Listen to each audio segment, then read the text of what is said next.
Dear students, today we will learn about a new thing, that is a Fibonacci series. So let us define what is the series. By the Fibonacci series, we mean that the series will start with two ones, then the next term will be calculated by the sum of two previous terms. That means this 1 plus 1 equals to 2. Then the next term will be 1 plus 2 equals to 3. Then the next term will be 2 plus 3 equals to 5. Then the next term will be 3 plus 5 equals to 8, and so on. Now we will define the logic to build a program to print the Fibonacci series. Now we will define its iterative method. Actually, we will do this in two different methods. One is iterative method and other one is recursive method. So let us now at first define the iterative method. Iterative method. For doing the iterative method, we will use three main variables. One is previous term, that will be denoted by P. Other one is current term, that will be denoted by C, and the third one is Fibonacci term, that will be denoted by F. These three terms we will use. Now by the previous term P, initially we are having this one, so this is the P term, and the current term, by the current term C, we are having 1 again. Okay. Now, how will you calculate the Fibonacci term? Fibonacci term means the next term or the current term we are calculating. So, what will be the Fibonacci term? The sum of P plus C, right? So, it will be P plus C, that is equals to 1 plus 1 is equals to 2. Okay. So, this is our Fibonacci term. It is the previous term, it is the current term, and this is the Fibonacci term. Okay. So, for doing the next step, for calculating this term, what will we do? We will find the sum of these two terms, right? So eventually this will be P and this will be C. So what we are doing, initially it was like this.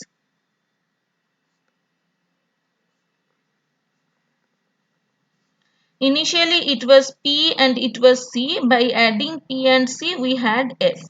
Okay. Now we want to calculate this term. So this one will be P and this one will be C. So what we are doing, let us write the steps here. We have calculated F is equals to P plus C. Right? We have done that. Now what we want to do, we want to have this term as P and this term as C. That means the value of C is being copied to P and the value of F is being copied to C, right? So we will write just that. The value of C is being copied to P and the value of F is being copied to C, right? So this is actually the portion that will be repeated, that will be iterated. Okay. So we are doing actually these three steps only. So let us find that. No, so now my P is this one, my current P is this, and current term is this, C is this one. So how will you calculate F? We will calculate F by P plus C. So what is the value of P now? The value of P is now 1. What is the value of C now? The value of C is 2. So what will be the value of F? P plus C, that means the value of F will be 3. So this is my F now. Okay. Now what will we do? We will put the C value to P. What is the value of C now? The value of C is now 2. We will put it to P. So it is P. It is our P now. C value is put to P. Okay. Now we will put F value to C. What is the value of current F? It is 3. So we will put the F value to C. It is our C now. So our current P is this one 2 and current C is this one 3. Okay. So let's change here. Our current P is this one and current C is this one. So how will you calculate f? Again p plus c, that means 2 plus 3 is equals to 5. It is our current f. So this is the f value. Okay. Then we will do it again. Do the same step again because it is an iteration, right? So the value of c will be copied to p. What is c now? The c is now 3. So it will be copied to p, right? So our now the current p value is 3, so current p value is 3. Now f will be copied to c. F is being copied to c, so it is our current c value is 5, right? So how will you calculate f? The f value will be, the f value will be c plus p is equals to 8, right? So it is the new f. Okay. So in this way we will go on. Hope you have understood. Thank you. Hope you have understood the logic. Now I have written a code on that logic that I have described just now. Let us run the program and debug the program, and let's see how the program is being executed. Okay. So you have to concentrate on this window. In this window it will be shown what is the how the values of the variables are being changed, and here what line is being executed, it will be shown, it will be highlighted. Okay, so concentrate in these two windows. Okay, so let's start with that. See, the first line it is being executed is n equals to 5, so the value of n is equals to 5 initially. Then actually n is the number of terms the function will be executed. Then the fibo function is being called. Okay, the fibo function is being called. Then where the control will go, just the fibo function will be start executing. Now inside this function we have defined a blank list. Okay, the list is initially the blank, and we will store different Fibonacci numbers in this list. Okay. Now the next step is we are checking whether the value of n is equals to 0 or not. What is the value of n? It is 5, right? So it is not equals to 0. So this if statement will not be executed. Now it is checking whether the value of n equals to greater than or equals to 1. Yes, it is greater than or equals to 1. So this loop will being executed. So I am appending 1 to the list. So my first value of the Fibonacci series is 1, so I am just appending it to the list. See here the Fibonacci list will be there, so it is 1. Now I is containing the next term I am going to calculate. Since I have already put 1 to the list, so the next term I am going to calculate is the second term of the Fibonacci list, right? So I is equals to 2 initially, prev is equals to 0, because if we add a 0, the what is the next term we want in the Fibonacci series, that is 1, right? So if we add a 0 with 1, then the next term we will get 1. Therefore we have assumed the previous term as 0. So prev is equals to 0, the prev value is equals to 0, and the current value is equals to 1. We have already calculated the current value, that is equals to 1. Okay, the current value is equals to 1. So the prep value is equals to 0 and the current value equals to 1, and the term we are going to calculate it is the second term. Now what is the value of I? It is equals to 2, because it is the second term. It will go up to n, because n number of terms I want to calculate it. So initially it will check whether I is less or equals to n or not. Now the value of I is equals to 2 and the value of n equals to 5. Therefore obviously the statement is true. Now f equals to play plus car, as you have done in the discussion, we have done in the discussion. What is the value of prep? It is 0. What is the value of car? Is equals to 1. Therefore the value of f will automatically be 1. Okay, see here the value of f is equals to 1. Now this f will be appended to the L. See, the f, that is 1, is again appended to the L list. Okay, now we will exchange the values as we have discussed. Therefore the current value will go to the previous. What is the current value? It is 1. What is the prev value? It is 0. So current value 1 will be copied to prev. See, prev is 1 now. Now the current value, now the f value will go to the current value. F value is 1, current value is also 1. So current value will be 1 after this. Now the next term we have already been printed, so the next term will be third one. So I is equals to I plus 1. So the value of I is equals to 3 now. Again it will be checked whether 3 is less or equals to n or not. Here I have put n equals to 5. Therefore obviously 3 is less or equals to 5. So the loop will be continued. F equals to prev plus car. Prev is what? 1. Car is what? 1. Therefore f is equals to f will be 2, right? So f is to 2. Now L now again that this 2 value will be appended to L. See, 2 is appended to L. Now, car value will go to Prev as we have discussed. Car value has gone to Prev, and F value, what is the F value? It is 2. It will go to the car. Okay, see, F value has gone to the car. Again, I equals to I plus 1 next term. So, I will be 4 now. See, I is 4 now. Next, again, it will check 4 less or equals to 5. Yes, the loop is true. Then again f equals to prev plus car. What is prev? 1. What is car? 2. So what will be the value of f? 3. Right. See, the value of f equals to 3. Now car is equals to prev. Therefore what is car? Car is 2. What is prev? Prev is 1. So the car value will go on to prev. So now the prev value will be 2. Right. Prev value will be 2. Then car f value will go to car. What is f3? What is car? F value will go to car now. See, the car value is 3 now. Then again I equals to I plus 1. Therefore I will be 5 now. Again it will check 5 less or equals to n. Yes, 5 less or equals to 5. It is true. Then prev plus car will go to f. Prev is 2, car is 3. So yeah, the value of f will be 5. See, the value of f is 5. Now this 5 will be appended to L. See, the 5 has been appended to L. Now car value will go to prev. What is car value? 3. It will go to prev. Now the prev value will become 3. Now f will go to car. What is f? 5. So the car value will go to 5. Now again I equals to I plus 1. So the I value will be 6 now. Now 6 less or equals to n. Yes, the loop is false. Therefore we have completed our execution. So the loop will be over. Okay, the program is over. So this is the list of 5 Fibonacci numbers 1, 1, 2, 3, 5. Okay. Now we will try to solve the same problem but using recursion. Previously we have solved the problem using iteration. Now we will solve the same problem using recursion. So let us write the Fibonacci series at first. Let's start with two ones. Then the next term will be 1 plus 1 equals to 2. Then next term will be 1 plus 2 equals to 3.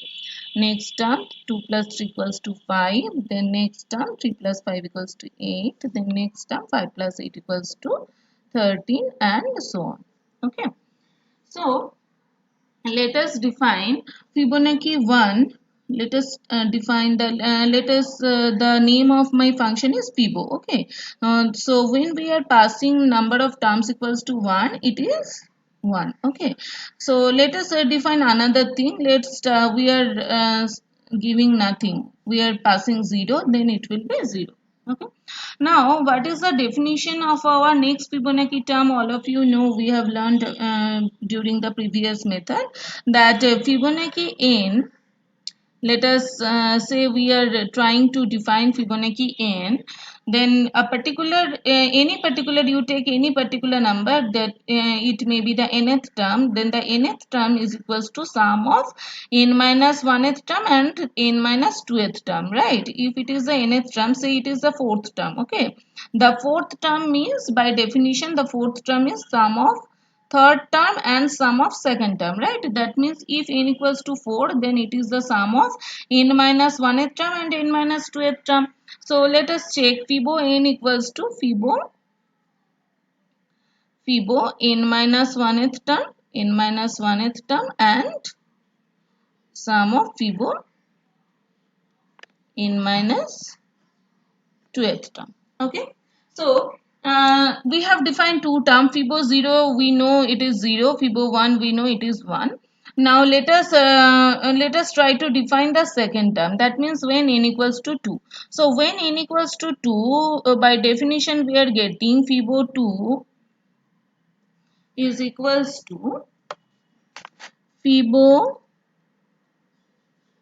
1 plus Fibo 0, right? Now what is Fibo 1? We have defined Fibo 1 as 1. That means it is 1. And what is Fibo 0? We have defined it is 0. Therefore it is 0. So it is 1. So we are getting Fibo 2 equals to 1. Okay. So second term it is matched. Now let us define Fibo 3. So by this definition what we get, Fibo 3 equals to Fibo n minus 1 means here n equals to 3. Therefore n minus 1 is Fibo 2 plus Fibo n minus 2 means 3 minus 2 equals to 1. Now by Fibo 2 we have already calculated 1. So it is 1 and Fibo 1 we know it is 1. Therefore Fibo 3 equals to 2. Match. Okay. So third term is 2. Okay. Let us try it again. Fibo 4. Fibo 4. By Fibo 4 we mean again n minus 1 is Fibo 3. Fibo 3 and n minus 2 means Fibo 2, right? Here n equals to 4. Therefore n minus 2 means Fibo 2. So what is Fibo 3? It has been calculated. Fibo 3 equals to 2 and Fibo 2 equals to, we have calculated 1. Okay, therefore it is 3. In this way the logic will go on. So let us discuss with a example. Now see here the same problem has been defined in recursive method using recursive method with a very simple way, just as we have defined the Fibonacci series. Say I am here given a empty list, the number of terms equals to 5, it is taken. You can take the input from the user also. Now the loop will be iterated starting from 1 to t, that means the end portion is t plus 1, so that the loop is iterated up to t. Now the rate fibo function is being called. Okay, it is a recursive function. So what happens, say the value of I is 1 now. So see what is happening. For I equals to 1, for n equals to 0, here the value of I is copied to n. If n equals to 0 or if n equals to 1, it is returned. Therefore 1 is being returned. Therefore the value of f is being appended to L. Here I am writing the list what is being established. So 1 has been written. So then what will happen? Then again the value of I will be 2. So this function is being called. See n is neither 0 nor 1, then this line will be executed. This line will be executed, right? So what is Fibo n minus 1? That means 2 minus 1 equals to 1. Then again 1 will be returned here. 1 will be returned here. Then Fibo n minus 2, that means 2 minus 2 equals to 0. Therefore n equals to 0 means 0 will be returned here. So 1 plus 0 equals to 1, and then again 1 will be put here. Okay. Then again the value of I will be 3. So when the value of I equals to 3, it will come here.